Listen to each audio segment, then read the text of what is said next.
माँ से ये पता चला कि जब 2 साल के थे बहुत रोते थे और जब तक क्रिकेट का बैट और बॉल हाथ में नहीं देते थे चुप ही नहीं होते थे।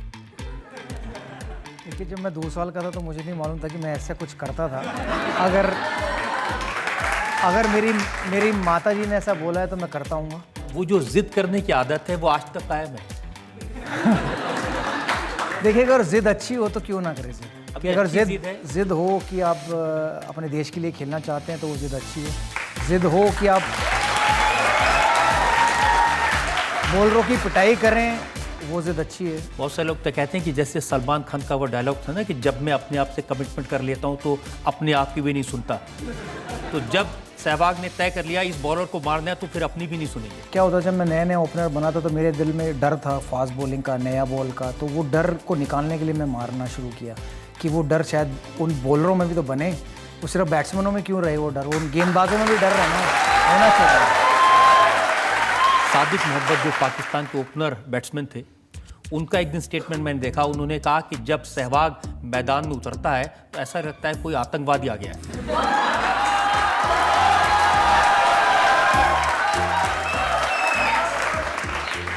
मतलब ऐसे प्रकार के कमेंट्स बहुत सुनने को मिले, लेकिन ये आतंकवादी वाला कभी नहीं मिला। उन्होंने आपके हाथों शोएब अख्तर को पिटते हुए देखा होगा। जी, बिल्कुल। वो मुझसे तंग भी हो गए पाकिस्तान, क्योंकि मेरा बैटिंग एवरेज अगर सिर्फ पाकिस्तान देश को निकाले तो शायद 90 या 100 का होगा टेस्ट मैचेस में। तो शायद इसलिए भी उन्होंने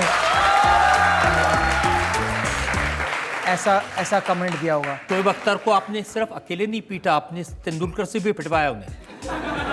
देखिए, जो वो किस्सा ही ऐसा हुआ कि जब वो मुझे राउंड द विकेट आके बाउंसरे मारने लगे और बार बार बोलने लगे कि हुक मार। मैंने कभी लाइफ में हुक या पुल शॉट मारे नहीं थे, ना मेरी वो स्ट्रेंथ थी। तो मैंने उन्हें बोला कि भी सचिन तेंदुलकर नॉन स्ट्राइक पे हैं तो वो जब स्ट्राइक पे आए तो उन्हें बाउंसर मारना, वो तेरे को हुक मार के दिखाएंगे। तो नेक्स्ट ओवर में जब उनकी स्ट्राइक आई तो उन्होंने बाउंसर मारा और सचिन ने हुक मारा और 6 हुआ। तब मैं उनको जाके बोला कि ले तेरी ख्वाहिश पूरी होगी। तो बाप होता है और बेटा होता है।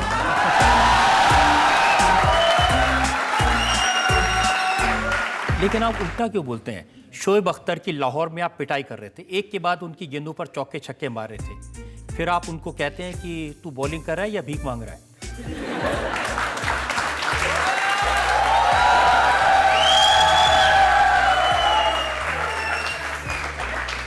वो मुझसे बार बार ये कह रहा था कि आप तू ये कर, तूने मेरे को सारे चौके थर्ड मैन पे पॉइंट पे मारे हैं, सामने तो चौका मार के दिखा, सामने तो चौका मार के दिखा, सामने तो चौका।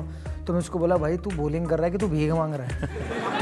तो बैट्समैन बैटिंग करता है तो बॉलर ये समझता है ये तो बात करेगा ही नहीं, कुछ बोलेगा ही नहीं, तो जो मर्जी बोलो तो तुम ही शहंशाह हो उसके। बट ऐसा भी नहीं किसी को ग्रांटेड लेना चाहिए कि वो तुम कुछ भी बोलते रहो दूसरा कुछ ना बोले। तो उनको चुप कराने के लिए कभी कभी बोलना पड़ता है सर। तो सिर्फ पाकिस्तानियों के साथ बोलते हैं या बाकियों को भी आप?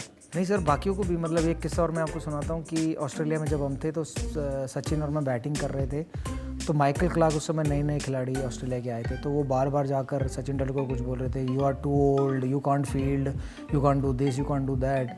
तो बहुत देर से वो ऐसे बोले जा रहे थे। तो मैं उनके पास गया तो मैंने उनसे पूछा कि भी कि आपकी उम्र क्या है? तो उन्होंने कहा 23 साल। तो मैंने कहा उससे ज़्यादा तो उन्होंने 100 बनाए हैं।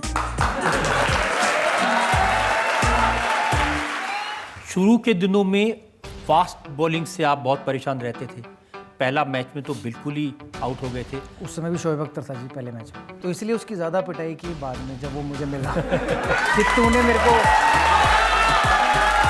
तूने मुझे पहले मैच में आउट किया, तो अब उसका बदला मुझे लेना पड़ेगा। और सौरव गांगुली बताते हैं कि 325 रन का टारगेट था इंग्लैंड के खिलाफ। उनके मन में डर था कि कैसे टारगेट पूरा करेंगे, और उन्होंने कहा कि सहवाग सीटियां बजा रहा था। मैंने कहा अगर विकेट इतनी अच्छी है कि इंग्लैंड पहले बैटिंग कर 325 बना सकती है, मैंने कहा हम तो हंसते हंसते बना देंगे। तो इसलिए मैंने सीटियां बजानी शुरू कर दी। लेकिन बिल्कुल डर नहीं लगता?